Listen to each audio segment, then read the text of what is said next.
Are you tired of playing your chords like this? And instead you want to play it like this?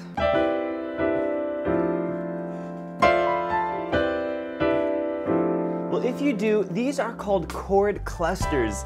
And in today's lesson, I'm going to show you the exact clusters that I use on my chords to get this beautiful, rich sound. So let's go ahead and dive in. All right, so we're going to use a very simple chord. This is a C major chord, and if you're used to playing the piano, you probably learned the C major like this, but you did not learn it like this.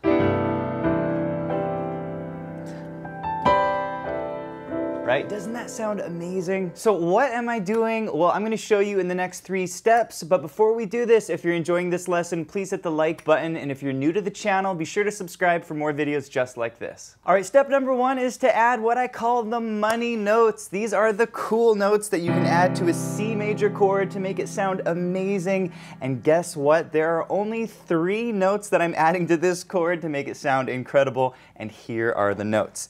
I'm adding the 2nd note from the C major scale, I'm adding the 6th note from the scale, and the 7th note. Okay, so the 2, the 6, and the 7, and a great way to think of this is to go back to your chord, think of that major scale, and here's the 2, the 6, and the 7. So you can play your original chord, add the 2, the 6, and the 7. But that's not enough. If you just play a C major with the 2, the 6, and the 7, it doesn't sound all that good. So this brings us to step number 2, which is how to group your clusters. And there are basically 5 clusters that come from these notes that you really need to understand before you can start playing these beautiful chords. So I want to review these 5 clusters, and then I'll show you how to mix them together to get this beautiful, rich sound. Okay, remember that the notes I said that you can use are C, E, and G, plus we're going to add the D, the A, and the B. So you've got 6 different options. Now a cluster is when you have 2 or more notes right next to each other.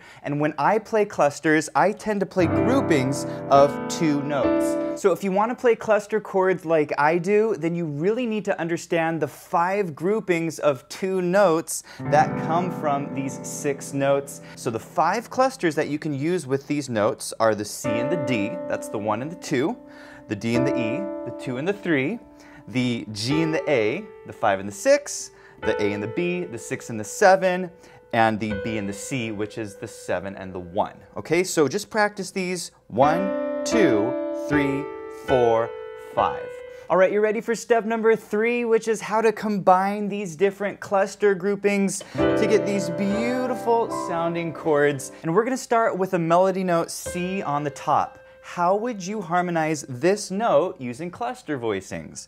Well, you can put the B below it. There's a nice cluster there. Let's grab the G, and let's do one more cluster. Let's put the E and the D together, and we'll use our thumb like that, okay? Let's play that chord. Doesn't that sound beautiful? And then you can put a little bass on the bottom. The bass, there's different ways to play this. You could go C, G, C. That sounds really beautiful. And if you have a little bit bigger hands, you can go for a 10th on the bottom for a super rich sound. Now there are some alternate clusters that you can use on this chord. For example, you could cluster the A and the G together with the D and the E on the bottom. That would sound very beautiful and kind of jazzy. Or you could cluster more than 2 notes together. For example, you could cluster all 4 of these notes with these on the bottom for a super rich sound. But again, my preference is to only cluster 2 notes together in a chord and then to do 2 groupings of them. All right, how would I harmonize the D if I'm playing a C major chord?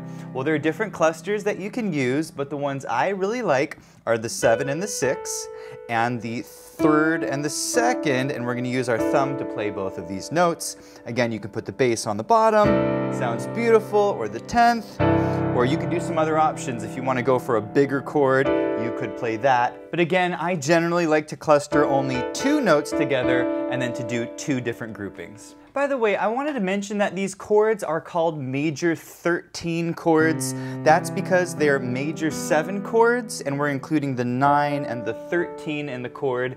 These are called chord extensions, and they're basically the notes that you can add to chords like this. And if you want to do a deep dive on chord extensions, you can in our chord extensions course. You can do all kinds of cool exercises and practice all of the coolest voicings with these chords. So I'll put a link to that course below. All right, how would I harmonize the third, the E?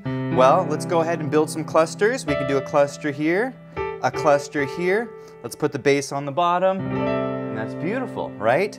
You can also bring this down low and play it like that. It's a really nice sound, or you could go for the 10th, which sounds beautiful. All right, the fifth harmony, the G, is one of my favorite chords. Doesn't that sound gorgeous? And so to harmonize this chord, I've got the G melody, I've got a cluster, the D and the E, a cluster, the A and the B, okay? And then in the left hand, you put the bass down here, or if you want to add a cluster on the bottom, that's beautiful, or you can even do like that. So you can add clusters in the left hand as well.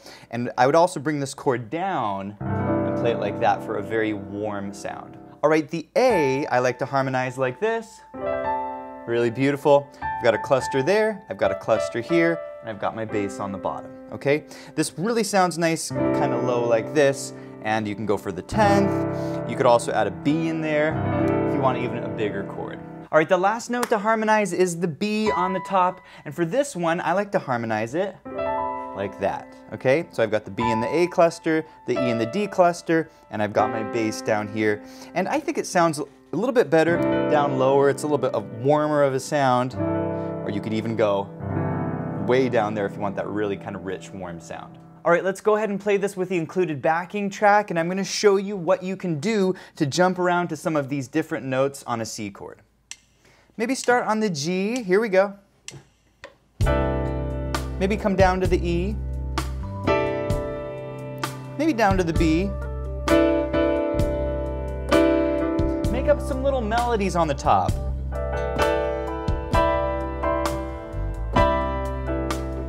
Doesn't that sound beautiful?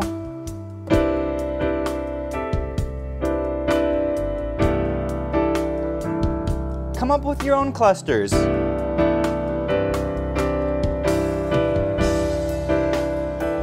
By the way, I want to mention that this backing track is downloadable, plus you can download the lesson sheet music you're seeing up here on the top left of your screen, and you can change the key of this entire lesson with the click of one button. So you can practice it in any key with our smart sheet music, so I'll put a link to all of that below. All right, the last thing that I want to do is try this in a different key, and this is very important if you want to master these cluster chords, to try them in a key like F major. How would you play these chords in F? Well, if I wanted to harmonize the 1, it'd be like this, right? Or if I wanted to harmonize the second note of F, you do it like this. Or the 3, or the 5, or the 6, right? Or the 7, right? Lots of different options. All right, the last thing I want to do is try mixing our C to our F major chords with the backing track, and here's what it would sound like. Start on your C chord, here we go. Pick another one, and we're gonna go to F here. Doesn't that sound beautiful?